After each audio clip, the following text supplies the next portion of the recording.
Homeopathy চিকিৎসায় belladonna একটি অতি প্রসিদ্ধ নাম।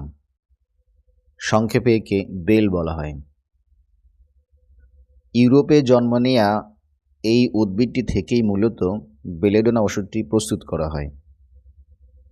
সাধারণত জ্বর, সর্দি, কাশি, মাথা ব্যথা, চক্ষু প্রদাহ, টনসিল প্রদাহ, ফোড়া, খিঁচুনি, আমাশয় ও অন্যান্য রোগের ক্ষেত্রে বেলেডোনা ওষুধটি সফলভাবে প্রয়োগ করা হয়।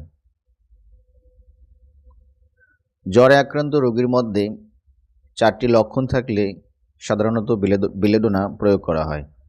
প্রথমটি হচ্ছে আকস্মিকতা, অর্থাৎ রোগটি হঠাৎ আসবে, হঠাৎ যাবে।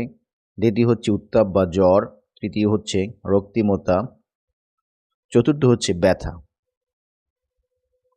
আকস্মিকতা বলতে জ্বর হঠাৎ আসে এবং হঠাৎ যায়। এক্ষেত্রে হঠাৎ হাওয়া লেগে জ্বর আসতে পারে, চুল কাটার পরে জ্বর আসতে পারে, রোদে ঘোরাঘুরির পরেও জ্বর আসতে পারে, শিশুর দাঁত উঠতে শুরু করলেও জ্বর হতে পারে। তাছাড়া টনসিল প্রদাহ বা অন্য কোনো কারণে হঠাৎ জ্বর আসে এবং প্রচণ্ডভাবে যন্ত্রণা ও লক্ষণের সাথে অনেকক্ষণ বর্তমান থেকে হঠাৎ চলে যায়। আর এই জ্বরের সাথে হাঁচি, সর্দি ও কাশিও থাকতে পারে। উত্তাপ বা জ্বর, শরীরে বিশেষত মাথা ও কপালে প্রচণ্ড উত্তাপ বা জ্বর থাকে। সেক্ষেত্রে হাত ও পায়ের পাতা প্রায় ঠান্ডা থাকে। উত্তাপে মুখ শুকিয়ে যায় কিন্তু পিপাসা কম থাকে বা থাকে না, আর রোগী টক অথবা লেবুর রস পছন্দ করতে পারে।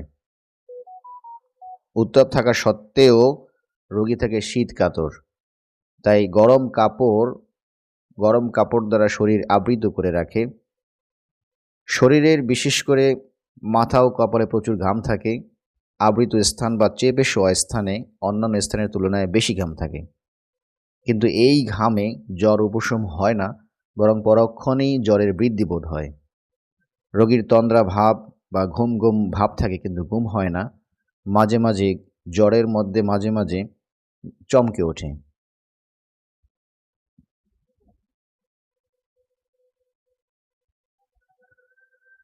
রক্তিমতার ক্ষেত্রে রোগীর চোখ, মুখ এবং কখনো কখনো ত্বক ভীষণ লালচে বা লাল বর্ণের হয়। প্রদাহ বা ফোড়ার কারণে জ্বর আসলে প্রদাহের স্থান বা ফোড়ার স্থানে লাল বর্ণের বা লালচে ভাব হয়।